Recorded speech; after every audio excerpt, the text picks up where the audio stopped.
Today should have been the day I married Willow, but when I arrived at the banquet hall, my fiancée was so scared she practically wet herself. She was trembling, panicking, and asked, "George, what are you doing here?" I was confused, so I got out of the car, looking at her speechlessly. I was just about to ask how she ended up here. But the next second, I glanced at Makoto standing beside her, and immediately understood. Today was supposed to be the day my fiancée married her other fiancé. Chapter 1. Dad, didn't you say that I had a childhood betrothal? A fiancée I was promised to since we were kids. Could you tell her that I'll be getting married on the 1st of next month and ask her if she wants to come as the bride? There was a pause on the other end of the phone. My dad asked, "Didn't you want to marry Willow? Aren't you in the middle of wedding preparations? Did you two have a fight?" I replied, "Dad, just ask her." He sighed and said, "All right, if you've made up your mind, I just want you to be happy." I responded, "I will be."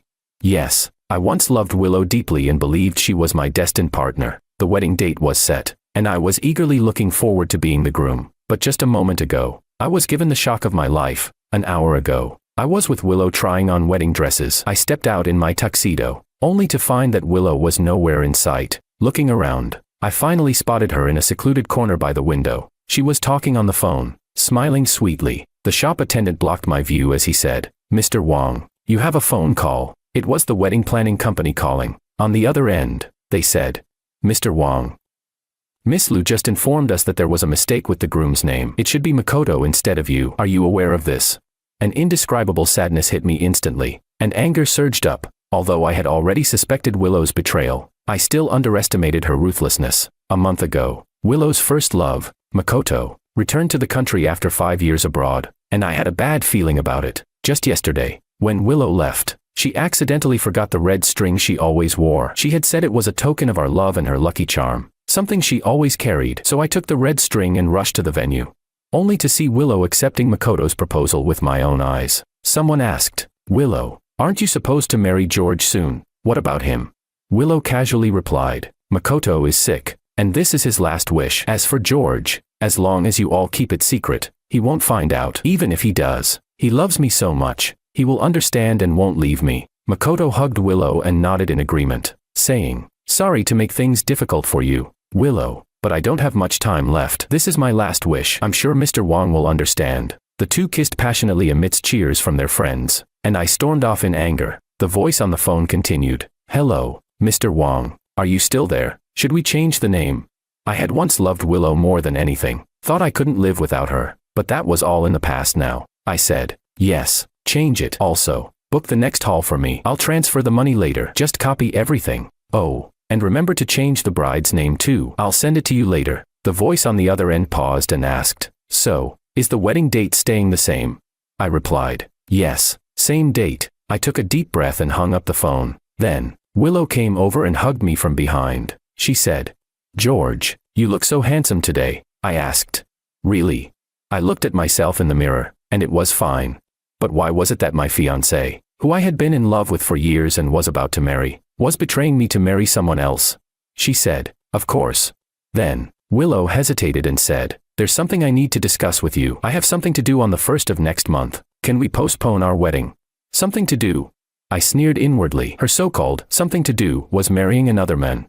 And on top of that, she wanted to use the venue I chose, the date I set, and keep it all a secret from me. I replied, "All right, let's postpone it then." This answer caught Willow off guard, and she seemed a bit panicked. She said, "I love you, George. I will marry you. Wait for me. I swear I'll love you forever." "Ah, there's something at work. Wait for me to get home." Watching her hurriedly take off her wedding dress and leave, I found her vows laughable. I knew that in Willow's heart, she believed that my love for her had no limits. Even though I knew she was marrying someone else, she thought I wouldn't leave her. But this time, she was wrong. Not only will I leave, but I'm going to marry on the same day she does. Chapter 2. When I got home, I started packing up my things. Halfway through, Willow came back. She said, "George, I just got back as soon as I could from work. Did you miss me?" She handed me a box of chocolates. "I bought these just for you. I'm sorry I left early from the bridal shop earlier. Want to accept my apology for abandoning my future husband." I almost laughed out loud. I clearly remembered that these chocolates were the wedding candy Makoto had prepared. This was clearly the candy she casually picked up from the proposal scene to give to me. What was this? Did she want to share in the joy of her own proposal with me? She asked, "What are you laughing at?" Seeing me smile, Willow seemed a little flustered. I said, "It's nothing." I took the box of chocolates, but my peripheral vision caught the hickey on her neck. The bright red mark was so obvious. I raised my hand and pointed at her neck, saying, "There's something on your neck." Willow looked down and saw that it was a mark from when Makoto kissed her. She panicked and tried to explain. She said, "Oh, maybe I got scratched or bitten by something." I replied, I didn't call her out on it. I said, "Your clothes are dirty too. Take them off. I'll wash them for you." Willow thought she had dodged another bullet and quickly kissed me on the cheek, saying, "George, you're so sweet." I took her coat, smiling lightly at her face. Sweet, more like gullible. Maybe I was too rough while washing it, but her coat ended up torn. Willow didn't mind. Instead, she hugged me and gently said, "It's fine. I'll just throw it away. You can buy me a new one." She changed into another outfit, but the scent of another man still lingered on her. I pulled at the corners of my lips and said, "Some things, aren't they better when they're old?" She replied, "That's true." Willow nodded and said, "This coat was really nice to wear. It's a shame you ruined it, or I could have worn it a few more times. You know, I'm a very loyal person. A loyal person. So loyal that even after 5 years, she still loved the guy she was with back then. What about me? What does our 5 years together mean? From childhood, I've never lacked admirers. After graduating from college, I applied to the same company where Willow worked. The moment I saw her, I fell for her, but my pride kept me from making the first move. Somehow, Willow also started to like me and began pursuing me passionately. At first, I was worried about our different statuses and didn't dare agree to her advances. Until one day, when the company caught fire, when the fire alarm went off, everyone rushed to escape. I had been resting in the lounge because I was sick and didn't notice. It was Willow who turned around and pulled me out of the fire. At that moment, I decided to be with her forever and love this woman with all my heart. 5 years. I'll always remember the day we got together. Willow swore to me, "George, I promise I will love only you in this lifetime." Seeing the sincerity in her eyes, I hugged her and said, "Willow, I will love and spoil you for the rest of my life."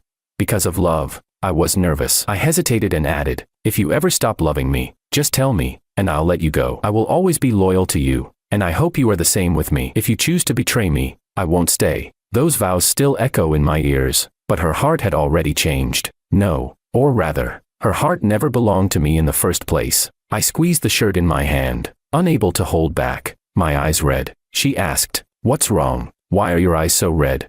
I replied, "It's nothing. She was the one who betrayed me first, so I will keep my promise and leave." After finally calming down, Willow, as usual, tried to kiss the corner of my mouth, but I pushed her away. She awkwardly cleared her throat, let go of me, and stretched out her hand asking for a gift. She said, "By the way, what about the gift you promised me?" I told her to wait and went upstairs. I took out the wedding invitations Willow and I had picked together. I took a pen and wrote Anna and my names in the place for the bride and groom, then put the invitation back in its box. Downstairs, I handed her the box. She asked, "What's this?" Willow was curious, wanting to open it, but I stopped her. I said, "Open it on the 1st of next month." When she heard the date, her hand trembled. Wasn't that the day she was going to marry Makoto? She asked, "Why?" I said, "Because the 1st of next month was supposed to be our wedding day." I smiled, taped the box shut, and said, "Now that the wedding is postponed, I'm giving you a big gift. You'll have a surprise." "Great. I love surprises." She tapped my nose, then jumped into my arms. She said, "George, I'm really happy today." Happy? The light in my eyes dimmed little by little. What was she happy about? Maybe she was happy about marrying another man. Thinking I was clueless, I was sad, but Willow couldn't see it. That night, Willow went to take a shower. I sat on the couch scrolling through my phone, and by chance, I saw a post from Willow's friends. The post was of Willow being proposed to. She wrote, "The love I once envied has finally come true. Let's celebrate tonight at the usual place." I froze for a moment, about to click on it, but then a comment popped up. The comment said, "You dare post this? Did you block George?" The reply was, "Am I that stupid?" Of course, I blocked him. I looked at the comment, a mocking smile curling at my lips. When Willow and I first got together, she took me to meet her best friends. When they saw me, they all called me Wong bro, Big Brother Wong. But now, they were all helping Willow keep the fact that she was marrying another man from me. In just a second, the post was deleted. Soon, Willow came out of the bathroom. She said, "George, you." She had just washed her hair and hadn't even dried it yet. Rushing out in a panic, I asked, "What's wrong?" I raised my eyes to look at her, expressionless, as if I hadn't seen anything. Seeing that I didn't react, Willow sighed in relief. she said. It's nothing. I just wanted to tell you that I'm done washing. I stood up and was about to head out when I heard Willow talking on the phone with her best friend. She said, "Are you crazy? Hurry up and delete that post. What if George sees it? I told you. This can't get out. Do you want us all to die?" The other side replied, "All right, it's deleted. He definitely hasn't seen it. By the way, you still haven't come to the celebration for your proposal. Makoto is already here." Chapter 3. Willow was still hesitating when I suddenly walked in and asked, "Who are you on the phone with?" She replied, "Oh, it's just Maria and the others. They're asking me out for a get-together." I said, "Is that so? It's been a while since I've seen them. Let me take you there and meet them too." I wanted to see how well they could keep their secret when I showed up. Willow tried to make excuses but failed to stop me. She could only anxiously lower her head, fiddling with her phone and warning her friends. When we arrived at the bar's private room, I spotted Willow's friends at a glance. They were all sitting obediently, drinking. Seeing me, they greeted me. "Wong bro." "Hello, Wong bro. Thank you for your hard work tonight. There's no one else, just us women." I chuckled. "So, does that mean I'm not supposed to be here?"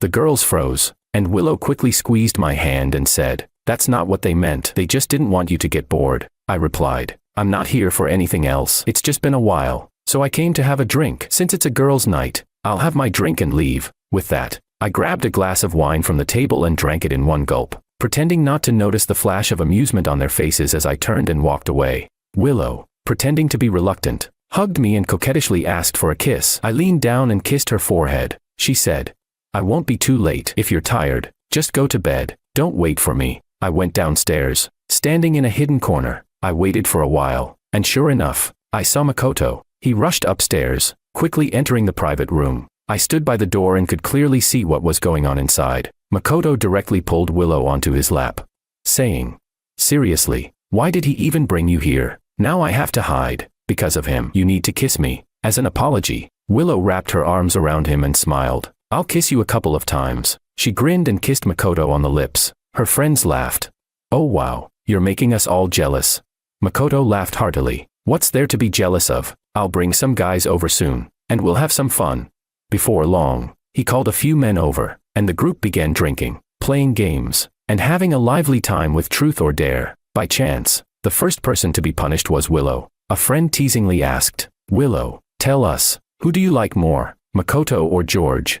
Hearing this question, Makoto didn't get angry. Instead, he looked pleased and said, "Be honest. Just don't say it's because I'm a patient." Willow answered, "George." Makoto furrowed his brows. "I'm still here." Willow, lying in Makoto's arms, carelessly replied, "I like you too, but who told you to be so decisive back then? Marrying you now is just fulfilling your wish before you die. After that, it's George who'll be with me till the end. That's how we promised. Next time, don't let something like this happen again. Keep it a secret from George." She thought to herself, George couldn't tolerate this kind of thing. If he found out she was still ambiguous with another man, he would probably break up with her. But Makoto couldn't be left alone. He had returned from abroad, terminally ill, and his last wish was to marry her. After all, he was the man she had once loved deeply. How could she ignore him? As long as she kept it from George, once Makoto was gone, she'd marry George and take care of him for the rest of her life. That way, no one would get hurt. It was the best of both worlds. Makoto hugged her, gritted his teeth, and said calmly, "I don't mind. I was the one who left you. I'm just happy that you're willing to spend this time with me. I love Willow, and I don't want to hurt her boyfriend. So everyone needs to keep this secret for Willow." I stood frozen outside the door, my face drained of all color. Their words felt like sharp blades, cutting through my heart again and again. They pierced my insides, making me feel as if my whole body was drenched in blood, the pain unbearable. When I heard Willow's choice, I felt nauseous, like I was going to throw up. I never imagined that the woman I had loved for 5 years was so rotten at her core.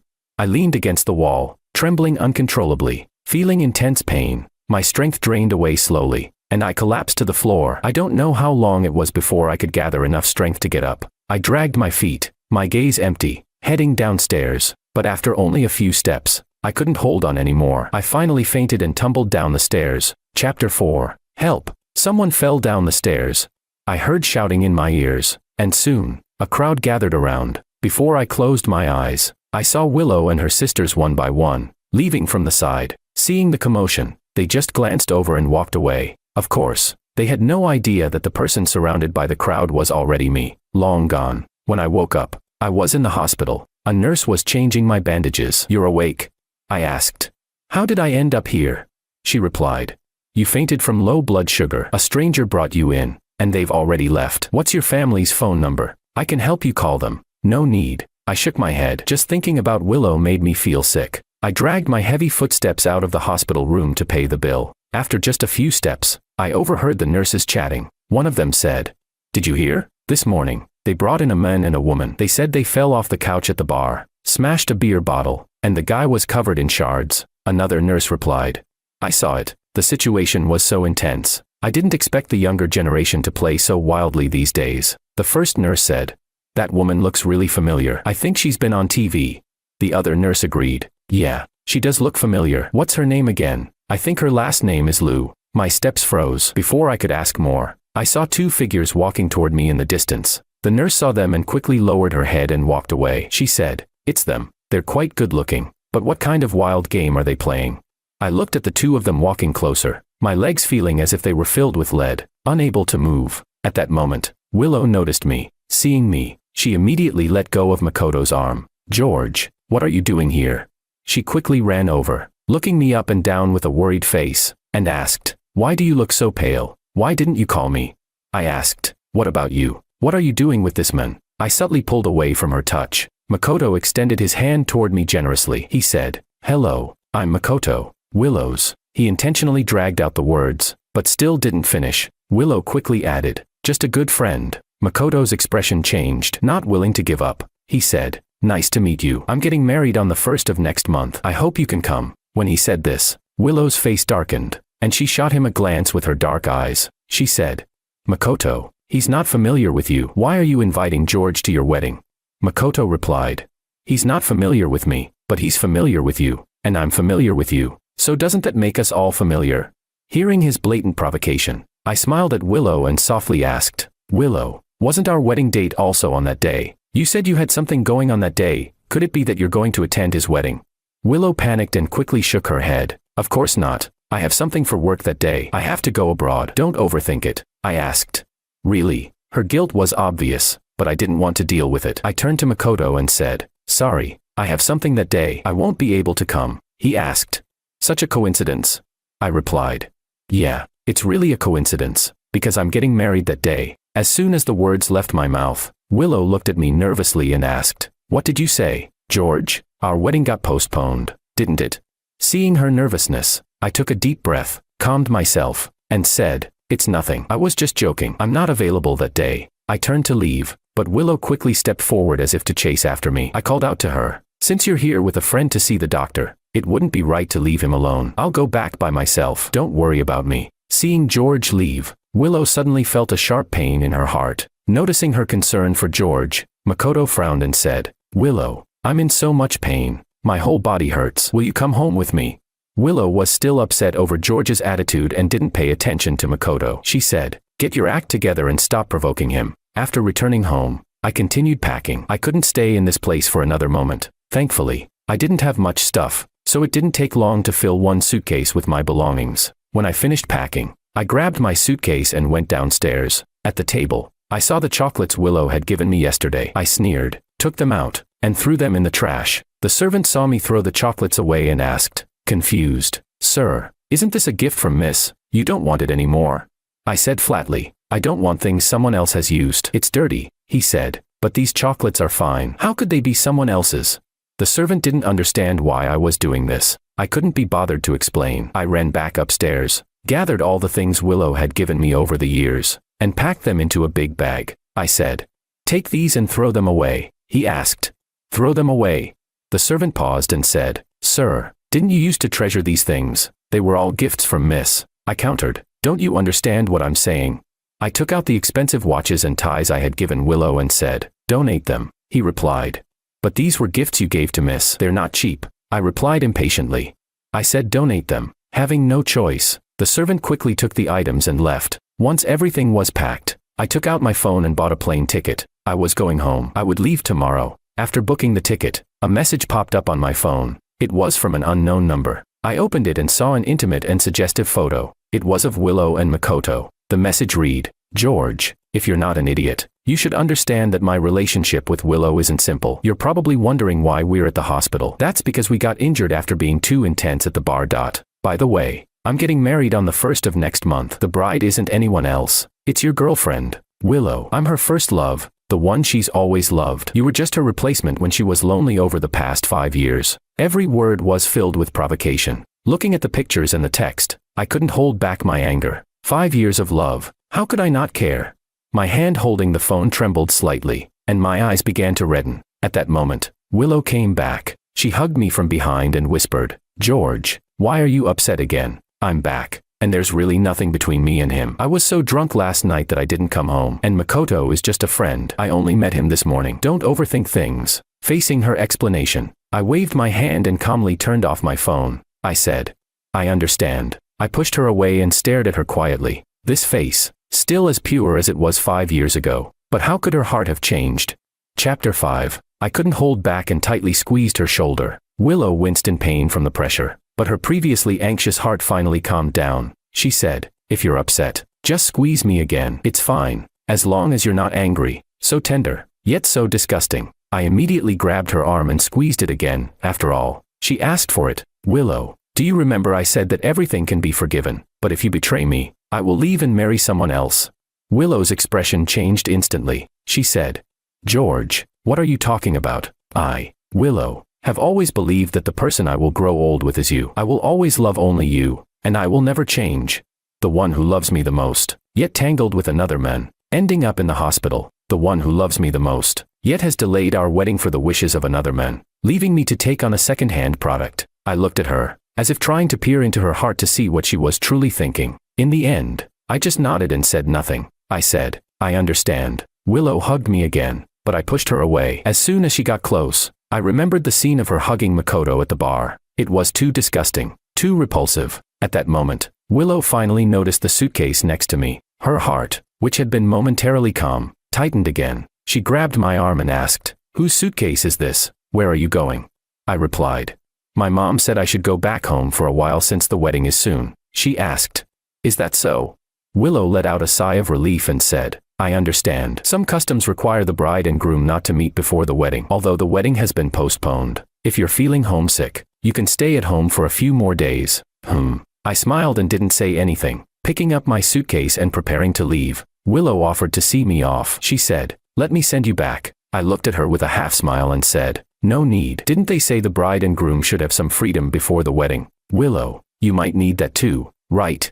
"What are you talking about?" Willow pouted and said, "George, I would never do anything to betray you. After you leave, I'll remain pure until the day we get married." I slowly lowered my head, sighed deeply, as if I had given up all hope. I said, "Fine, do as you please. I'm leaving now." Pushing her away, I left the house without looking back. Watching my retreating figure, Willow felt a strange sensation, though she couldn't quite understand why. But soon enough, she contacted Makoto. When I finally got home, my parents were overjoyed and bombarded me with questions. "You finally came back. The Sue family has agreed to the wedding on the 1st of next month. But didn't you say you were going to marry Willow on that date? Why the sudden change of bride?" "Yeah, you little rascal. Marriage is no joke. Don't mess around. If you like someone, marry them. Your mom and I aren't so old-fashioned." I felt exhausted and didn't want to say anything. I said, "Mom, Dad, I'm really tired. I just want to go to my room and sleep." I dragged my tired body upstairs, and knowing that I was in a bad mood, my parents didn't ask any further. My mom said, "All right, get some rest before the wedding. I'll find a time for you to meet that girl from the Sue family." "Okay," I replied. "No need. If she's fine with it, we'll just meet on the wedding day." Since I had already decided to marry, whether we meet or not didn't matter anymore. Chapter 6. Finally, on the eve of the wedding, Willow finally sensed that something was wrong. At the bachelorette party, she vented to her friends, "Recently, George has been ignoring me and not answering my calls. Could it be that he's figured something out?" Her best friend said, "No way. We've kept it so well hidden. He couldn't possibly know. Just focus on marrying Makoto tomorrow." "That's right. Enjoy the time with Makoto. He doesn't have much left. Once you get through this month, George will come back to you obediently." Willow was still worried, but the wedding day with Makoto was approaching, and she couldn't think too much about it. The next morning, her mother was so excited that she cried while laughing. She said, "My son, today he's finally getting married." I said, "Mom, Marriage is a good thing. Why are you crying? She replied. How could I not cry? You little rascal, finally grew up, she sobbed. But luckily, we're familiar with the Su family. I've met Anna a few times. She just came back from Kyoto. I heard she's a military officer and quite good looking. Her family's conditions are as good as Willow's. Saying this, her mother was about to show me a picture on her phone, but I stopped her. I said, forget it, Mom. I'll see her in person soon. No need to look at photos. I checked the time. It was already 7 in the morning. I had to head to the hotel. Willow should have already left by now. It was time to tell everyone I was getting married. I took out my phone and posted an update. I'm getting married. Congratulate me. Soon, a flood of comments appeared. Congratulations. 5 years of love finally come to fruition. Finally marrying Willow. I envy you guys. May you and Willow be happy forever.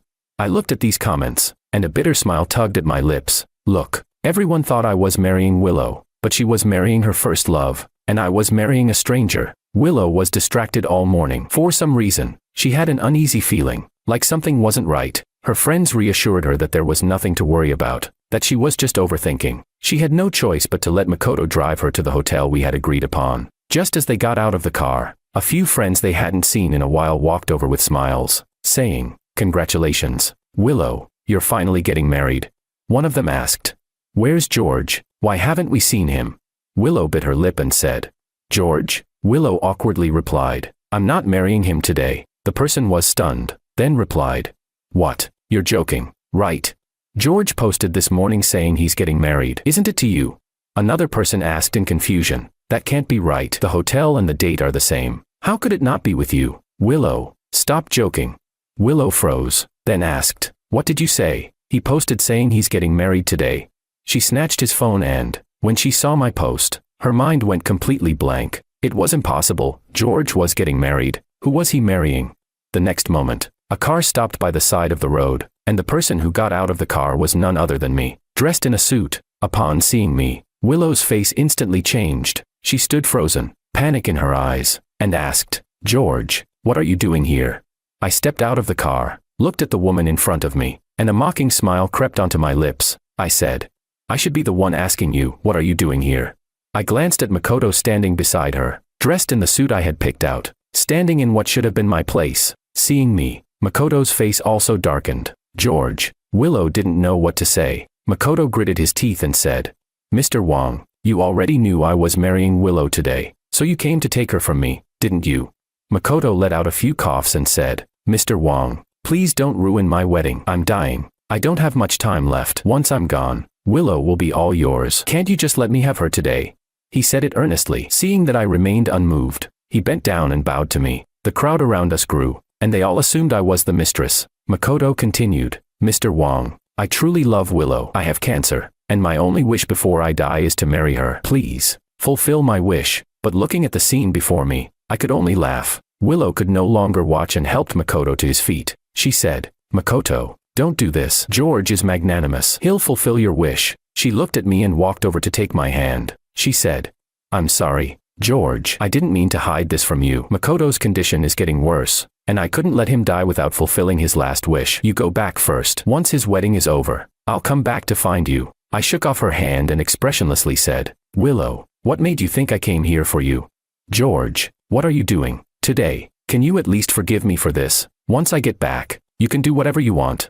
Yeah, George, things have already reached this point. Be generous and let Willow marry Makoto. Her friends suddenly appeared from who knows where, all trying to persuade me to be generous. Willow still loves you. Her actions show that she has a big heart. George, you've always been so generous. Please go back now. I looked at these women and sneered. Each one of them, truly generous, but unfortunately, I couldn't do it. I said, I'll say it again. I'm not here for you. With that, I lifted my foot to enter the hall, but Makoto blocked my way. He said, George, you won't fulfill my wish, will you? You want to watch me die, don't you? As soon as he finished speaking, he suddenly raised his foot and slammed it into a nearby pillar. The crowd gasped as blood dripped from his forehead, staining his suit. Makoto. This action made all of Willow's hesitation and guilt disappear. She embraced Makoto and asked, heartbroken, why did you have to do this? Makoto replied, Willow, you know, my biggest wish in this life is to marry you. Now that Mr. Wong won't fulfill it, I'd rather just die now. Don't worry, I don't blame you, nor do I blame Mr. Wong. I only blame my bad luck. After saying this, he even spat out blood. Seeing this, Willow raised her eyes, and the look in her gaze toward me slowly turned cold. Chapter 7. George, do you really need to watch Makoto harm himself before you'll stop? When did you become so cruel and heartless? Her accusation pierced through me, and I felt a sharp pain in my chest. So, this is how she sees me, but it didn't matter anymore. I was done with this farce. Someone spoke up. Willow, the ceremony is about to start. We should go in. Willow helped Makoto up, shot me a glance, and then left without looking back. A person approached and offered some words of consolation. George, it's really unnecessary. Since Willow said Makoto doesn't have long to live, just let them be. Don't make a scene. There are too many people watching. I sighed. I told you, I'm not here for Willow. I'm getting married today, in the room next door. If you all have time, you're welcome to join us. With that, I turned and walked into the hotel lobby. People exchanged confused glances, unsure of whether to believe me. Someone said, Willow really has two men fighting over her. Impressive. By the time I entered the hall, most of the family had already arrived, but there was still no sign of the bride. My mother started to panic. Anna isn't coming, is she? My father chuckled. Don't be silly. The Sue family is here. How could Anna not come? I heard she's been on her way since yesterday. She's probably just running late. Both my parents seemed anxious, but I sat there expressionless, a storm brewing in my chest. Am I nervous? Of course, I am. I'm about to marry a stranger I've never even met. Someone I don't know if she's beautiful, tall, or even kind. Do I regret it? No, I'm not getting any younger. It's time to marry. If the person isn't someone I love, does it really matter who it is?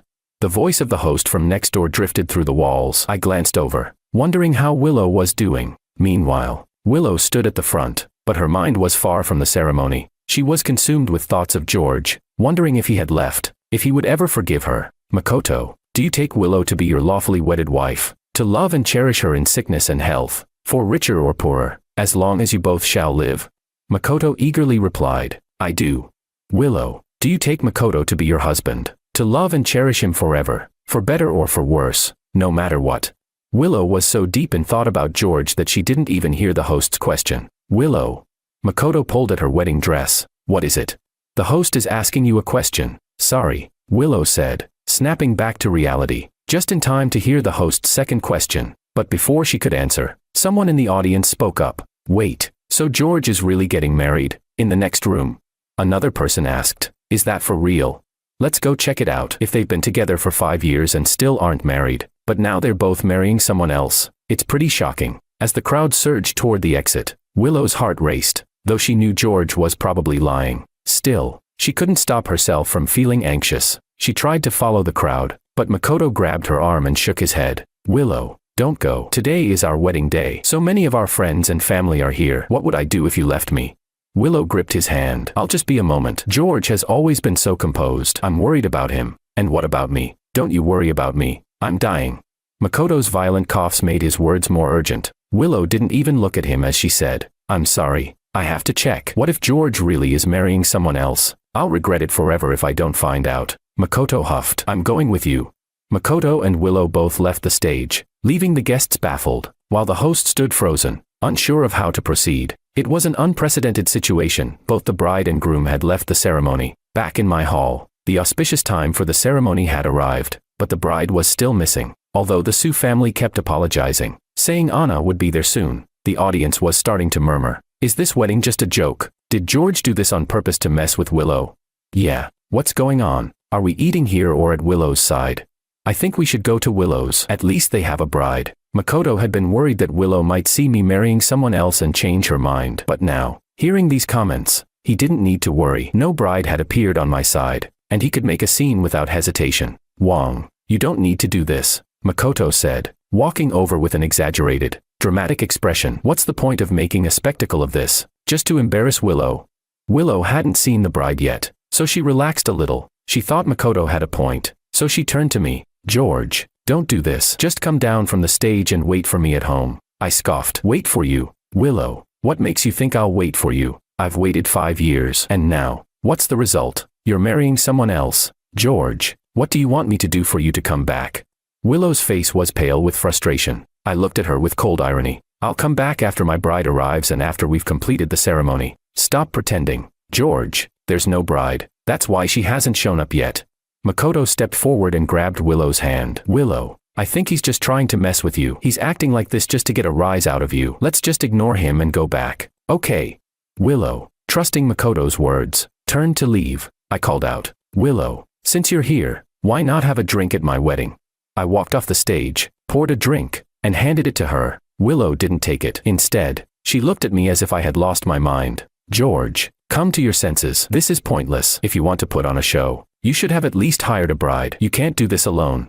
My father spoke up, his patience running out. What show? This isn't a show. He finally had enough and said, my son is getting married today. If you want to stay and have some wedding drinks, you're welcome. But if you're just here to make trouble, then leave. Willow furrowed her brow and asked, Father, at your age, you're still playing along with this farce? I sighed. Dad, just ignore her. I took a deep breath. Whatever. Anna hasn't shown up yet, so Willow won't believe I'm actually getting married. But it doesn't matter whether she believes me or not. It's irrelevant now. Willow said, all right, I don't have time for this anymore. George, if you're really getting married today, then I wish you a happy wedding.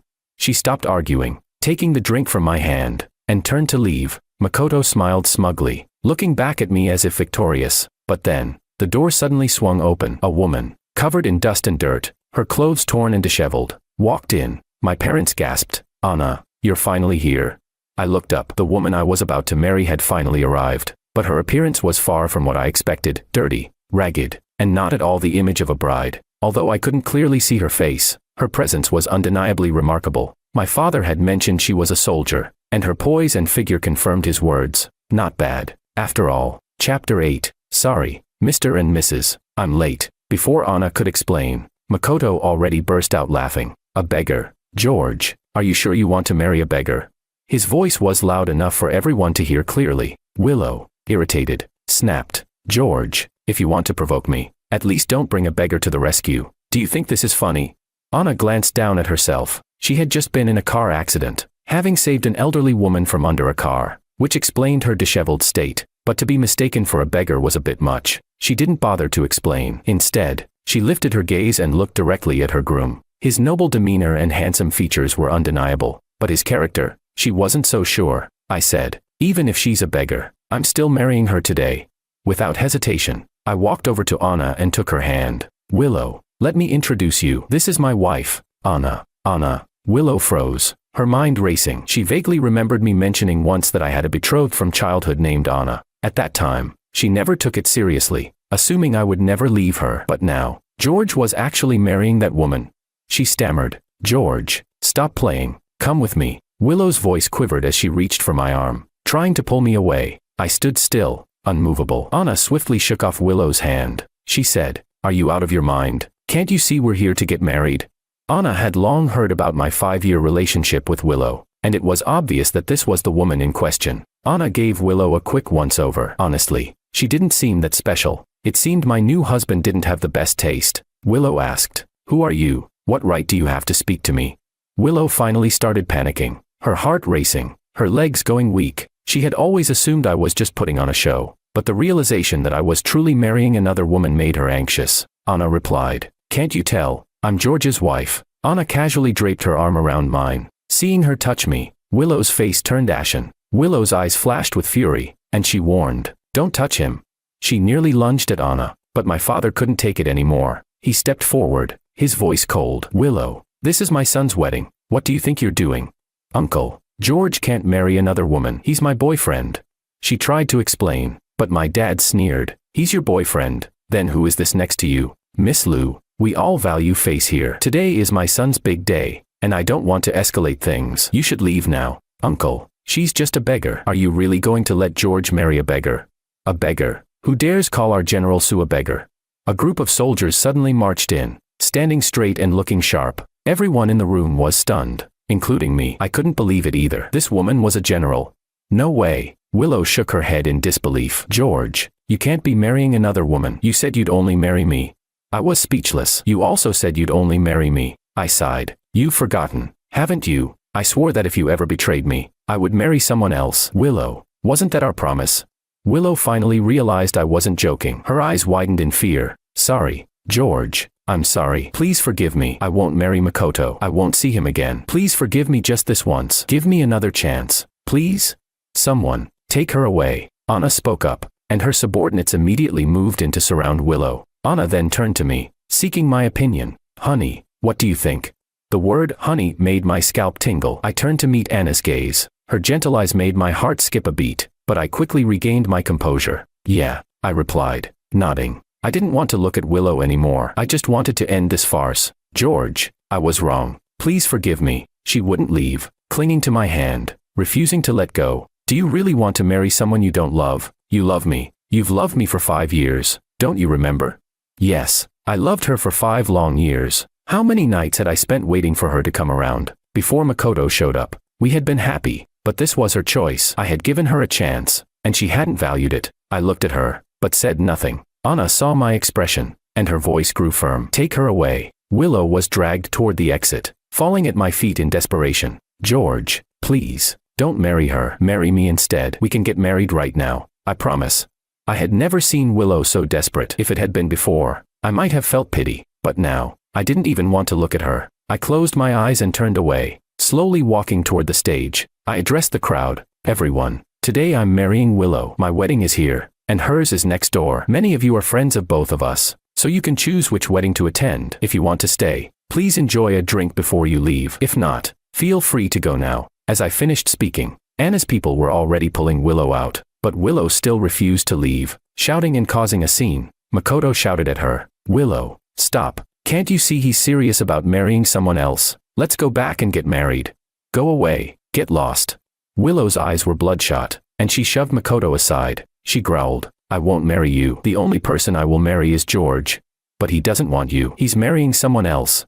Makoto furrowed his brow. He had thought I was here to compete for Willow, but he had underestimated me. I wasn't just trying to steal her from him. I was marrying another woman on the same day. He realized that Willow had loved me all along, but I wasn't interested anymore. Willow screamed, no, I don't believe it. He loves me. He won't marry anyone else.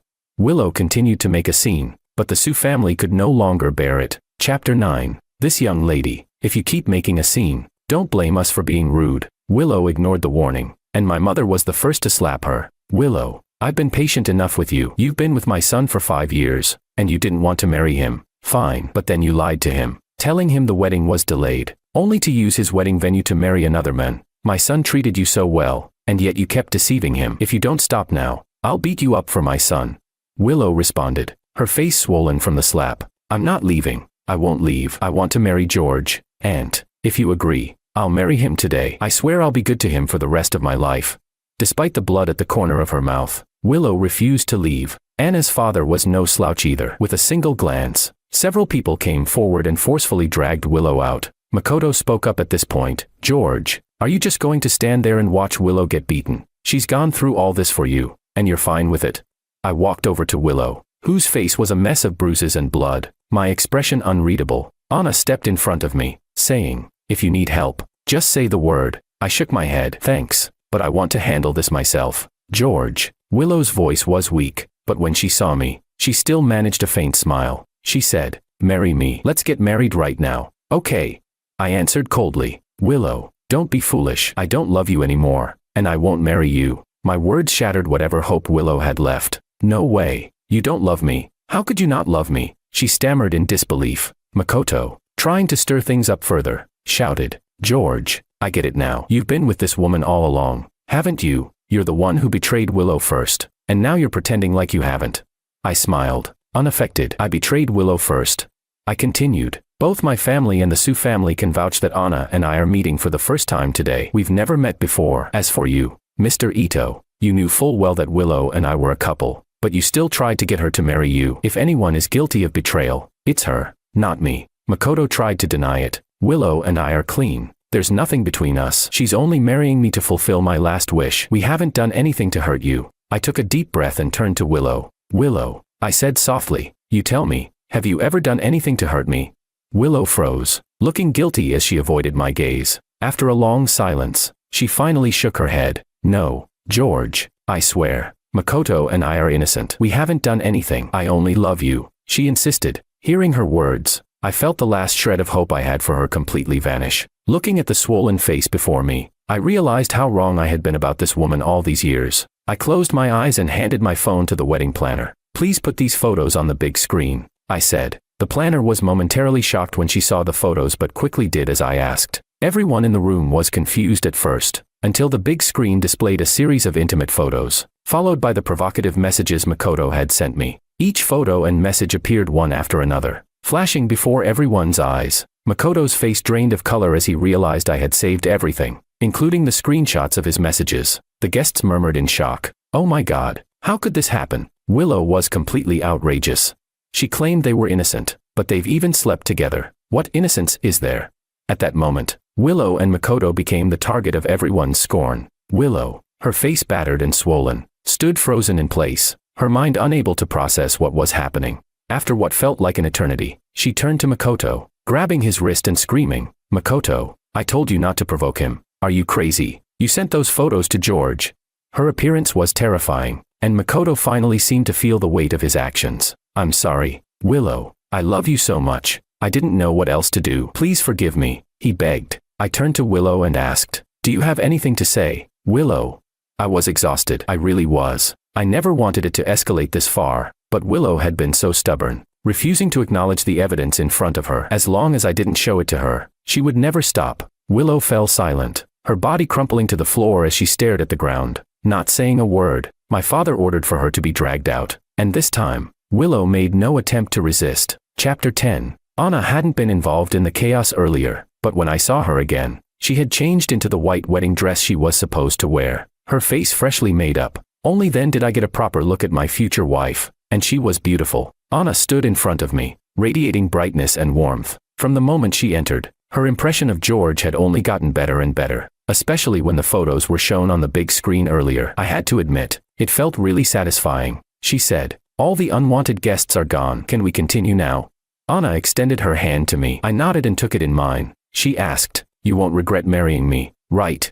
"No," I replied, turning to look at her. "This is my decision. I won't regret it." "Good." Anna smiled softly. "I won't regret it either." The wedding ceremony went smoothly, but soon, there was a loud knocking sound from outside the door. Someone said that Willow was still outside causing a scene. She had finally realized I was marrying someone else and couldn't let go, trying to force her way in to stop the wedding, but the Sue family had blocked her completely. She couldn't get in. After the ceremony ended, Anna and I went around to toast the guests. When we reached the table with my and Willow's friends, they all said, "George, you found a great woman. Willow is really awful. Yeah, I can't believe today was supposed to be your wedding, but it ended up like it was her wedding with Makoto. It's too much. George, congratulations on your wedding. Don't even think about going back to her."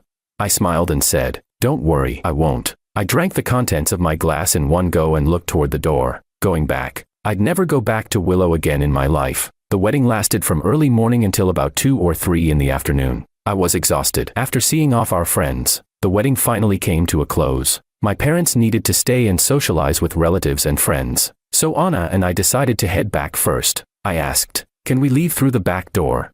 Just as I was about to open the large door, I stopped. I was worried Willow might still be waiting by the door. I didn't want to see her again. Anna noticed my concern and nodded. "Okay, we'll go wherever you want. You're my husband. I'll follow you." She leaned in closer, her pretty face nearly brushing mine. My face instantly turned red. Anna couldn't help but laugh lightly. "You're so easily embarrassed. Doesn't seem like someone who's been in a 5-year relationship," I replied. "What about you? Miss Sue is so beautiful. You must have had many boyfriends, right?" "Miss Sue?" Anna raised an eyebrow, asking, "Who exactly are you calling?" I felt embarrassed and muttered, "I'm just not used to it yet." I lowered my head, not finishing my sentence. Anna didn't let it slide, though. She asked, "Not used to what?" I scratched my head. "Not used to calling you that." "What?" I sighed. "Wife." Anna let out a soft laugh and then cheerfully replied, "Husband." I was at a loss for words, ready to tease her back, but Anna already took my hand in hers. She said, "All right, if you want to flirt, we can do that at home. It's not good to do it here. We've got decades ahead of us. Husband, we can take our time." Anna and I left through the back door, and just as we got into the car, I caught a glimpse of Willow chasing after us in the rearview mirror. She still hadn't given up. As she saw us about to leave, she ran after the car, shouting, "George, don't leave. I was wrong. I really was wrong. Please forgive me." Chapter 11. Behind Willow was Makoto, chasing after her. "Willow, wait for me." Anna glanced at me and asked, "Should we?" I cut her off, saying, "No need." Before she could finish, I interrupted her. I turned away, my expression blank, and spoke to the driver in a calm tone. Drive. The driver pressed the accelerator, and the car sped off. Willow didn't catch up. Standing motionless for a long time, Makoto ran over, out of breath, and grabbed her. Willow, George is married. Please stop chasing him. Let's go back. The guests are waiting for us to get married. Married? What marriage? Willow sneered. Can't you see? George is gone. He's with someone else. Makoto sighed. Yes, George is gone, but you still have me. You promised me. You were going to marry me today, didn't you?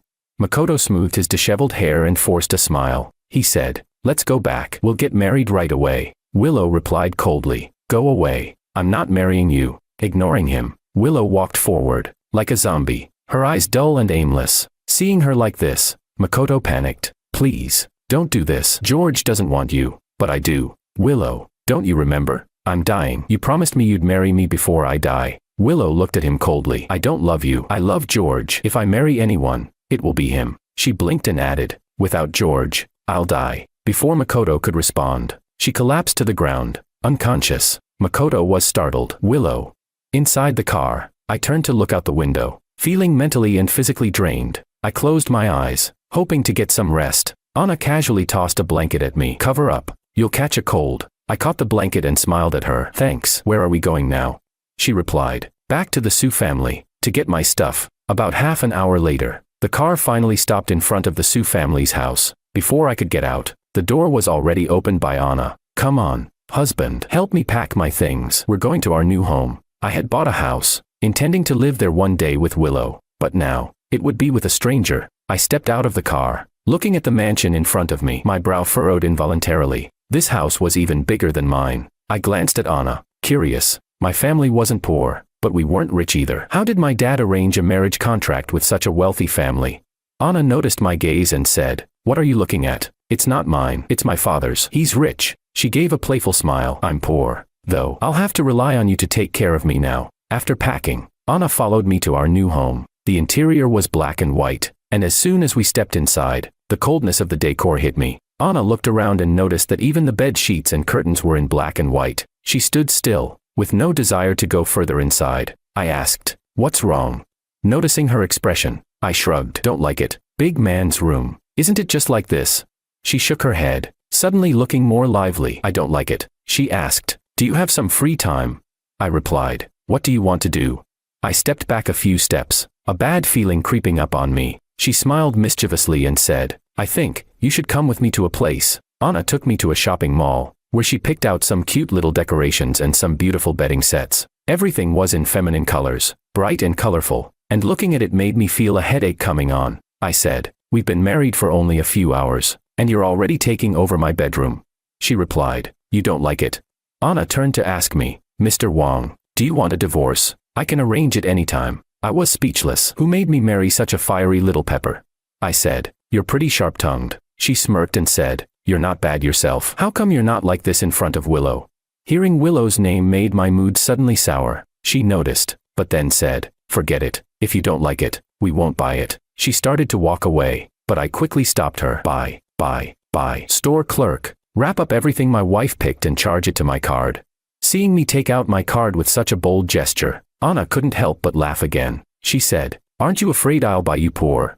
I smiled. Not afraid. Buy whatever you want. Good. You said it, she replied. Anna bought a lot of things, including her toiletries. Chapter 12. When we returned to my home, Anna immediately started redecorating the room. She replaced the bedding, the towels in the bathroom, and even the slippers I had been wearing for a long time. The new slippers were pink and blue, matching couples slippers. It seemed like all the toiletries had become couple-themed as well. While Anna busied herself around the room, I stood silently by, watching her. Although we had been dating for 5 years, I had always been used to doing everything myself. Now, suddenly, a woman, my legally wedded wife, was taking over my duties, and my emotions were conflicted. Once she was done, Anna looked a bit frustrated. She recalled how, when she heard her father calling her to hurry and come back for the wedding, she had hesitated. After all, she had never met me, and she had heard that I had been in a 5-year relationship with my girlfriend, Willow. For many years, I had refused to marry her. Who would have thought that I would suddenly agree to marry her?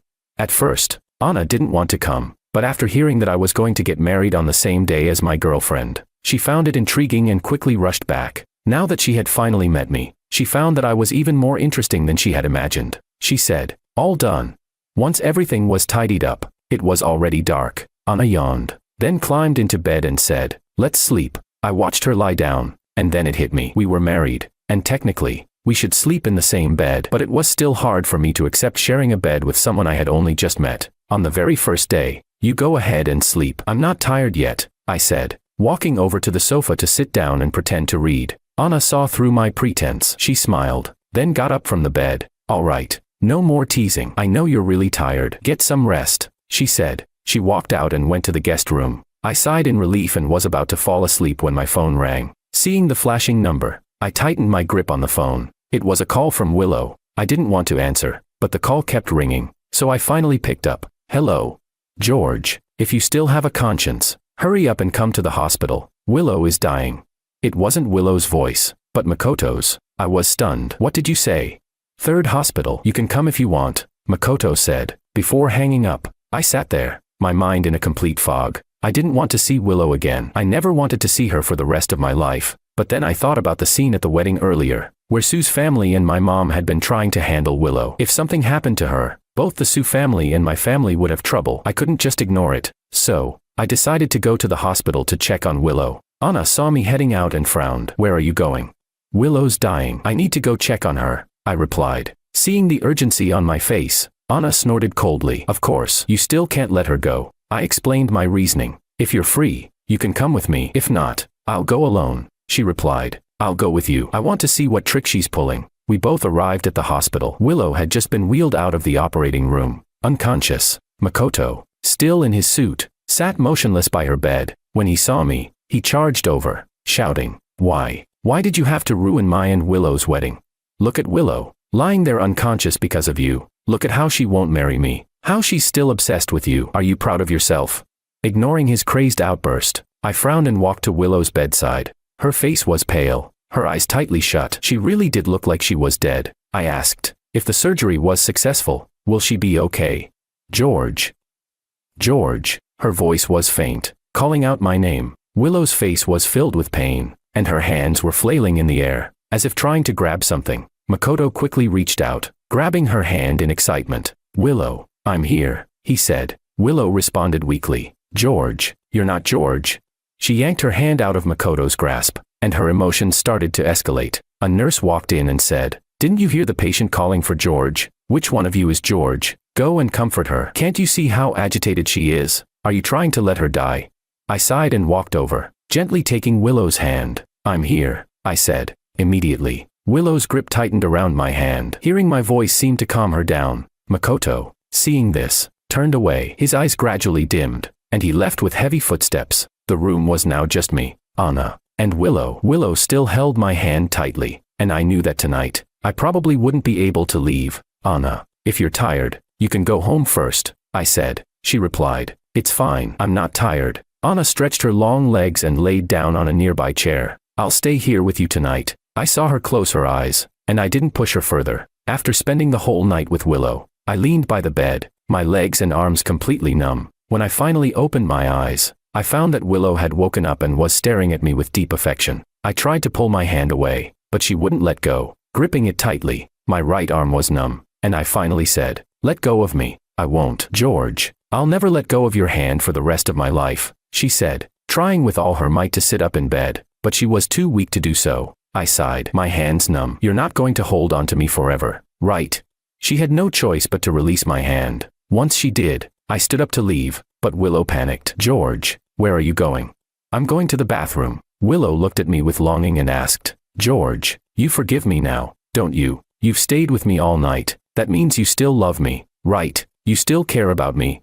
If I hadn't seen her in that bar, entwined with Makoto, or known that as soon as I left our home, she was eager to get into bed with Makoto, I might have believed her, but now, I just found it laughable. "Willow, don't misunderstand. I'm here because I'm worried about you. If something happens to you, it could affect both the Sue and Wong families. That's all." I left those words hanging, then went to the bathroom. Willow almost jumped out of bed, but stopped when Anna appeared before her. Chapter 13. When Anna saw Willow, her expression immediately darkened. "Anna, what are you doing here?" Anna replied, arms crossed, glaring coldly at the woman. "Can't you tell?" she said. "So, Willow, George has been turning me down over and over again just for you?" Willow asked.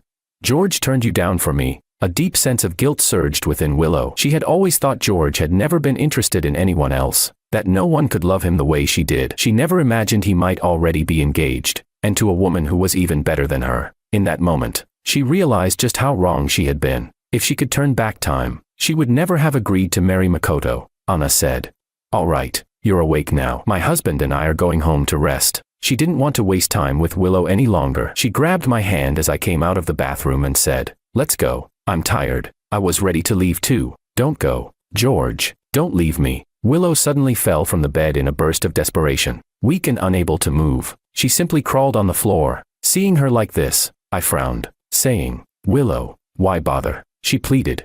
"George, don't leave, please. I know I was wrong. Don't go. I beg you." Anna's anger flared up instantly when she saw Willow in such a pathetic state. She marched over, grabbing Willow by the arm and roughly throwing her back onto the bed. "Don't make me say it again. George is my husband now. Don't interfere with him, or I won't be so nice." Without waiting for a response, Anna pulled me away. She walked quickly, and I had to take a few hurried steps to catch up. Once we were in the car, Anna turned to me and asked, "You're not going to be stupid and go back to her, right?" The woman in front of me was beautiful, but her words were sharp as a knife. I replied helplessly, "No, why would I go back to her?" "Good. Just remember, I'm your wife." Anna leaned in, her face so close that I could see every detail. My heart began to race uncontrollably. I asked, "What do you want?" Before I could even react, she leaned in closer, terrified. I closed my eyes. Then, the sound of my seatbelt clicking made me snap back to reality. Anna glanced at my flushed face, a smile tugging at her lips as she sat up straight. She said,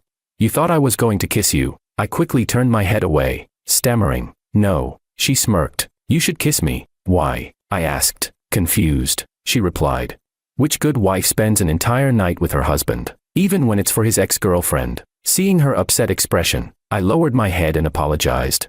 "I'm sorry, I didn't mean to. I just didn't want anything to happen to her, in case it affected my dad." She said, "Then kiss me, and I'll forgive you." Anna pointed to her cheek. "Kiss me here." I looked at her, then planted a quick kiss on her cheek. As soon as my lips touched her skin, Anna's heart began to race wildly. "Damn, it's been too long since she's been close to a man," she said. "You must be hungry. Let's go have breakfast." She coughed awkwardly, trying to hide her flustered state. After George left, Willow felt like she was dying. She tried to get out of bed, but the nurse stopped her. "Miss Liu, you're still recovering. Your body isn't ready. Please stay in bed." Willow replied, "I need to find George. I have to find him. Don't stop me." The nurse responded, "You mean the young man who was with you last night? He's already left with his wife. The man who brought you here was called by the doctor. He'll be back soon." The nurse's words made Willow's mind clear for a moment. Wife? His wife?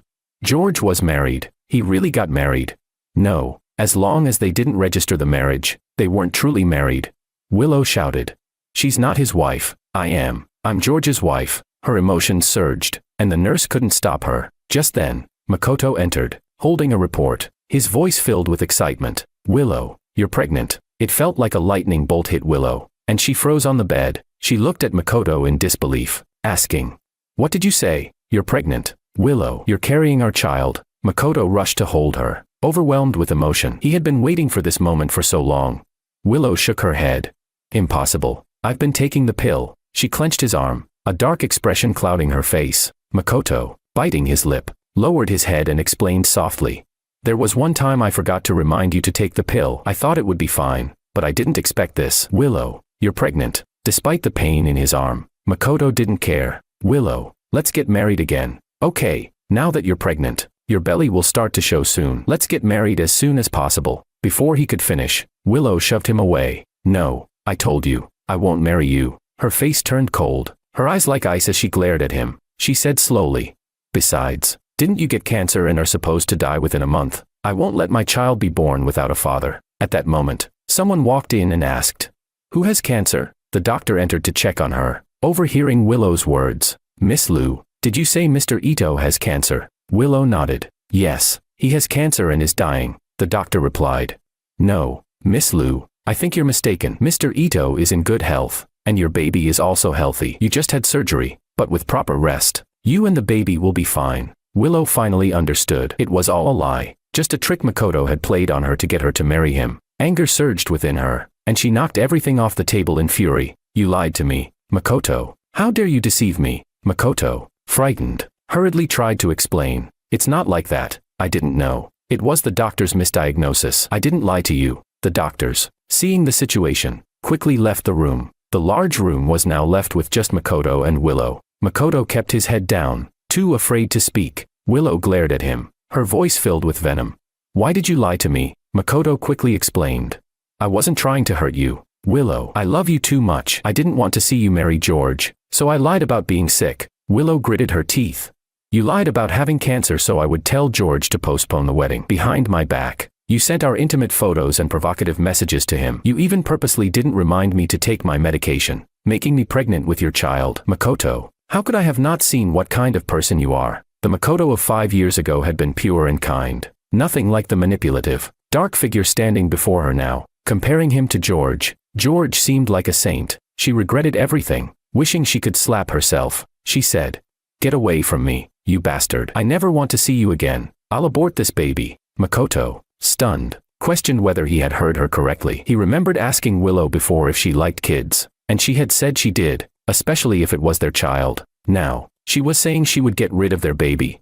Chapter 14. Willow, do you even know what you're saying? The child inside you is my flesh and blood. How can you say you're going to get rid of him? Willow raised her eyes, her expression emotionless, as cold as a machine with no feelings. She said, to be precise, he's not even a child yet. It's only been less than a month, just a cell. Her lips parted, but the words that came out were cruel and heartless. Cell. Makoto couldn't believe what he was hearing. He shook his head and took a step back, his voice shaking. Willow, that's our child. How can you say something like that? Just then, a woman's voice came from the door. Child? What child? Willow's sisters had come to visit. As soon as they entered and saw Makoto's heartbroken expression, they understood what was going on. Willow, you and Makoto are having a baby. Makoto said, please, you have to help me. Desperate, Makoto didn't know who else to turn to, so he pleaded with them. The sisters were startled by his distress. George, get up, don't kneel in front of me. Makoto, in agony, said, Willow wants to abort our child.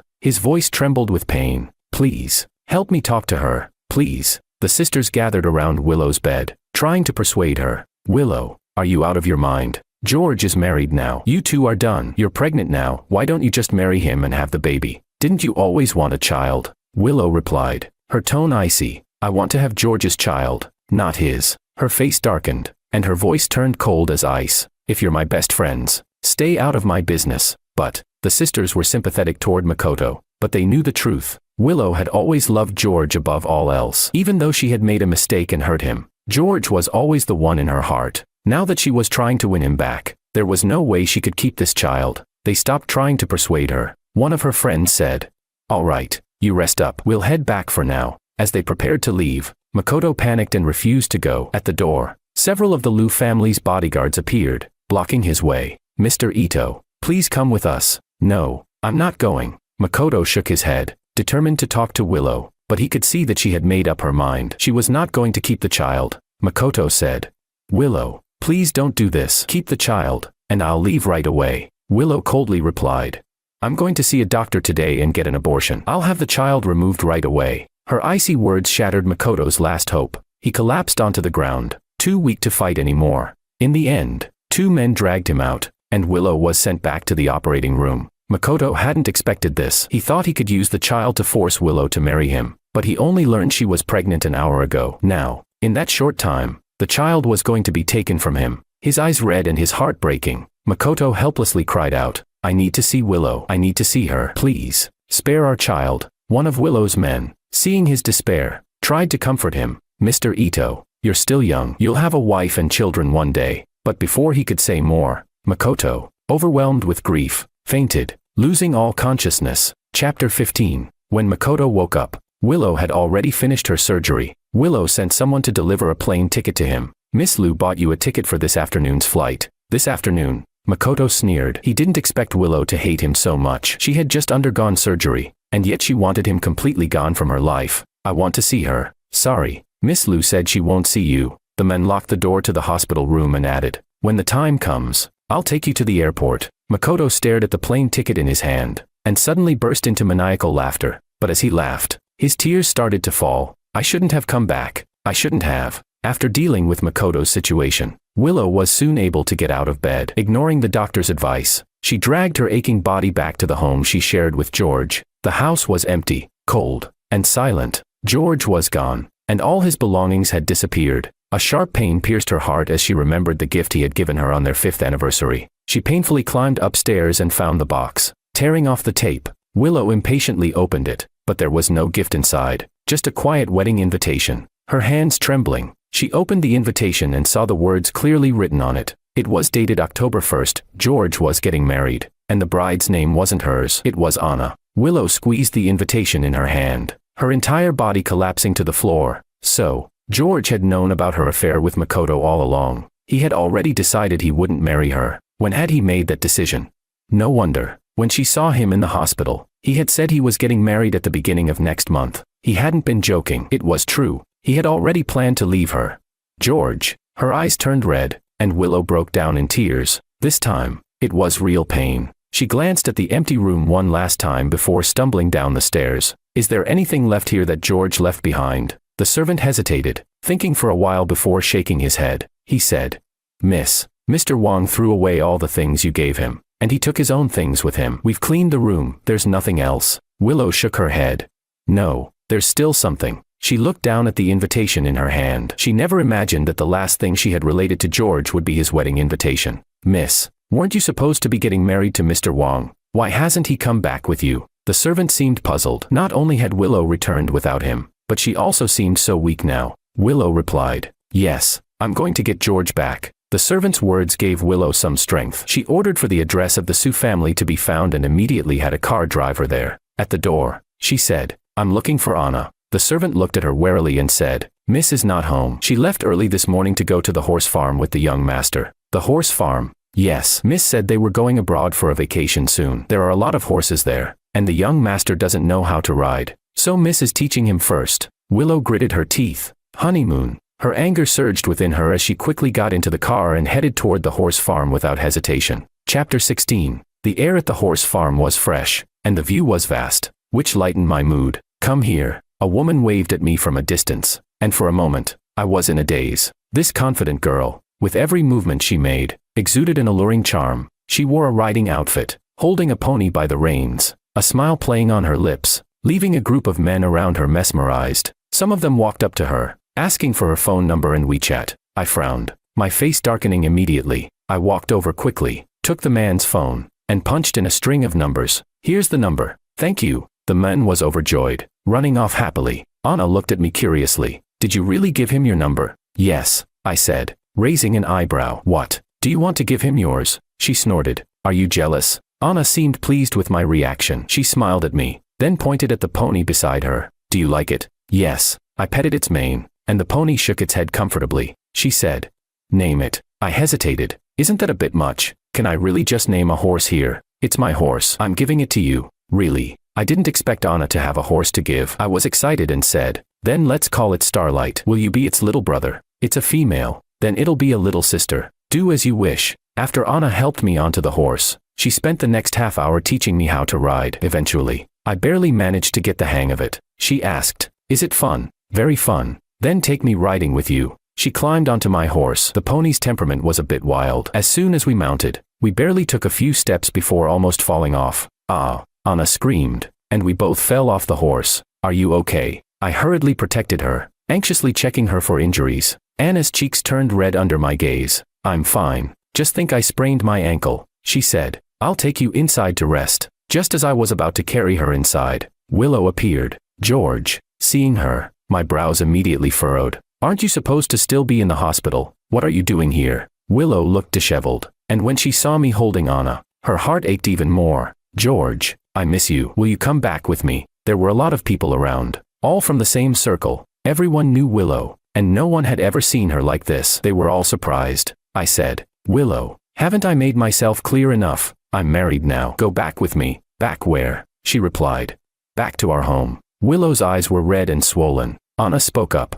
Miss Lu, have you developed Alzheimer's or something? Anna's tone turned cold, and her aura became powerful. George is my husband. We're already married. He won't go with you. Not now. Not ever. Understand? Shut up. Willow glared at her. I'm talking to George. It's none of your business. Anna fired back. Oh really? She raised an eyebrow, her irritation obvious. None of my business. Let me show you just how much it is. Before I could react, Anna had already leaned in and kissed me. I didn't expect this, and I froze in shock, but she whispered in my ear, "Don't move. If you do, I'll get angry." I stood still, letting her kiss me. At the sight of this, Willow's anger nearly exploded. "Anna, let him go. I won't let you touch him." She rushed forward, trying to pull us apart. Anna simply sidestepped, causing Willow to lose her balance and fall to the ground. She rolled a few times before coming to a stop, looking utterly disheveled. The people around started whispering and pointing at Willow. "She deserves it. She did something wrong, and now she regrets it. Too late now. Late love is like a weed. Too little. Too late." Anna looked down at her and sneered.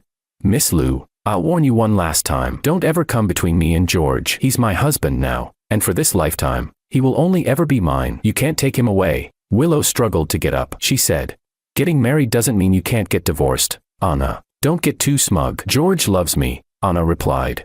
"Do you know that military marriages are protected by law?" Anna paused, thinking, "Your actions right now are considered as interfering with a military marriage. You could be facing jail time for this. Do you understand?" I couldn't help but laugh. Anna's brain was working fast as always. Willow asked, "George, do you really not have any lingering feelings for me?" Willow didn't want to talk to Anna. She looked at me, hoping I would change my mind. I sighed, standing firm, taking a deep breath. I spoke calmly.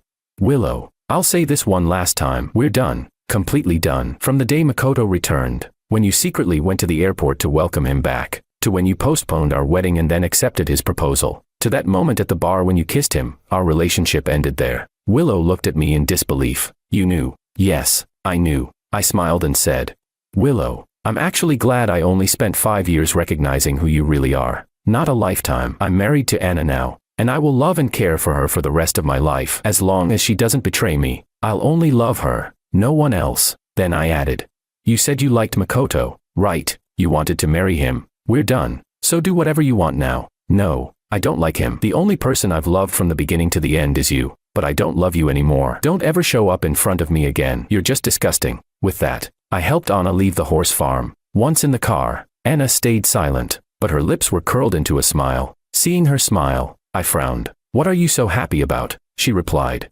"Nothing. I'm just happy." After Anna graduated, she joined the army. Although there were many boys around her, she had never really understood what it meant to love someone. But today, it seemed like she had figured it out. What's so funny? I didn't quite understand Anna's mood. I was just tired of Willow's constant pestering. As if reading my thoughts, Anna spoke up.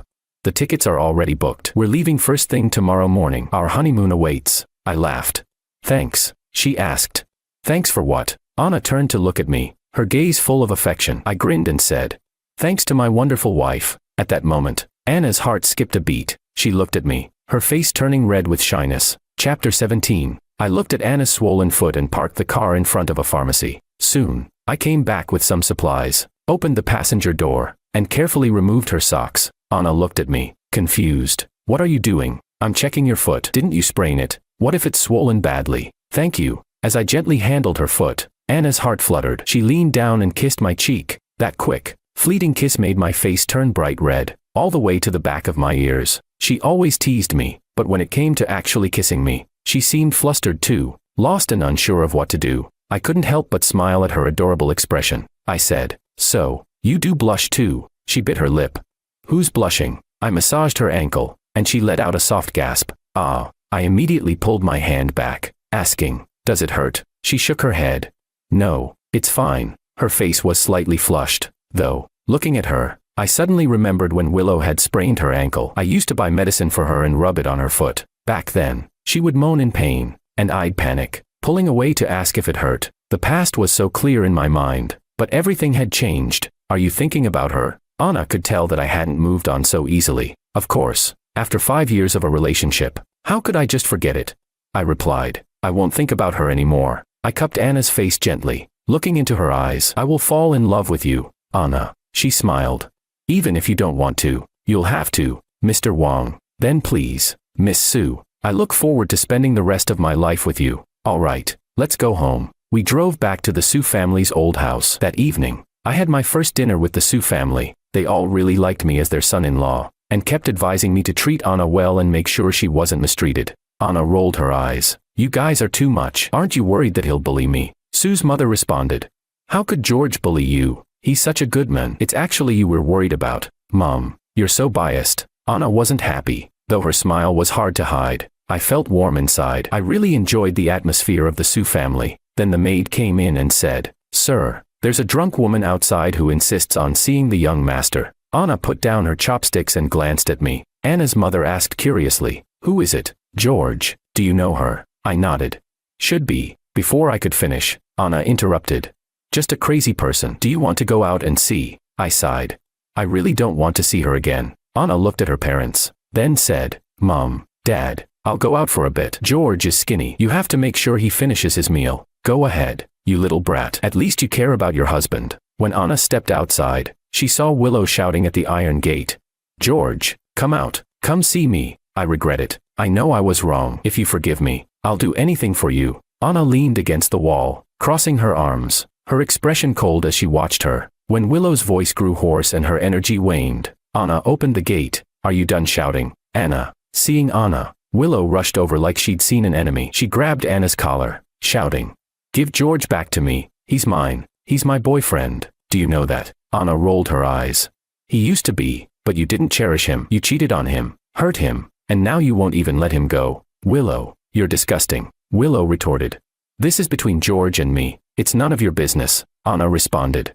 "You're just a drunk. I don't have the time to argue with you." Smelling the strong stench of alcohol on her, Anna raised an eyebrow and asked, "What do you want? What will it take for you to leave George alone?" Chapter 18. I want him to come out and see me. I want him to come back home with me. That's not going to happen. Anna pulled out her phone and said, "If you don't leave, I'll call the police." "Go ahead, call them. George won't just let me get thrown into the police station. He won't." "All right, let's see about that." Without hesitation, Anna called for help, and when the police dragged Willow away, she was still shouting my name, but I couldn't hear her. I was sitting with Anna's mother on the sofa, watching TV, happily talking about Anna's childhood. Suddenly, my phone rang. It was the police station. "Mr. Wong, do you know a Ms. Willow? She's drunk and causing a scene. Could you please come down here?" I looked up at Anna. I knew it was Anna who had called the police. I said, "Sorry, officer, I don't know her." With a neutral expression, I hung up and went back to chatting with Anna's mother. At the police station, Willow couldn't believe George wouldn't help her. "No way. He can't just ignore me." "You call him over. I want to see him. I want to see him." In the past, when something went wrong, the first person to worry about her was always George. Once, she had been in a car accident and had to be taken to the police station. George was the first one to arrive. When he saw she was injured, his eyes had turned red with worry. He said he was afraid she would get hurt, and that the one he cared about most was her. How could he just ignore her now? How could he say he didn't know her?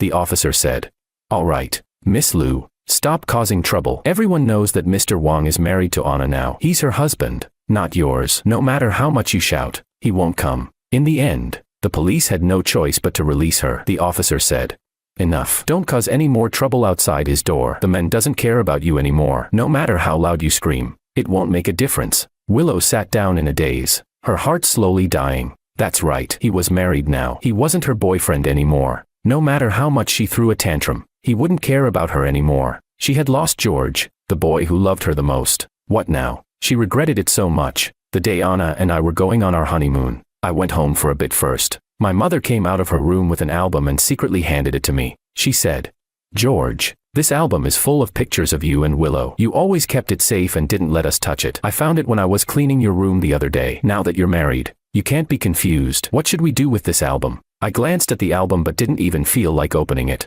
This album was from our first year together. It was a gift from Willow. She told me that every year we should go to many places and take lots of photos, then put them in this album so we could look at it when we were old. 5 years had passed, and the album was almost full, but our love was over. "Mom, just throw it away. Really, you can let go of it." I casually tossed the album into the trash can and scoffed. "Let go? What's there to hold on to? The only thing I can't let go of right now is you and Dad. I'll be abroad for over a month, and I'll miss you both." "You silly child, you're only going for a month. It's not like you're never coming back. As long as you and Anna are happy, that's all that matters to me." My mother patted me on the shoulder and said, "Anna is a good girl. You need to treat her well." "Yeah," I nodded and said, "I will." Anna called from downstairs. "All right, George, it's time. We should go." Coming, we got in the car, and when we reached the airport, I thought I saw Willow's shadow, but when I looked again, she was gone. "What are you looking at?" Anna asked curiously, scanning the area. But she saw nothing, I said.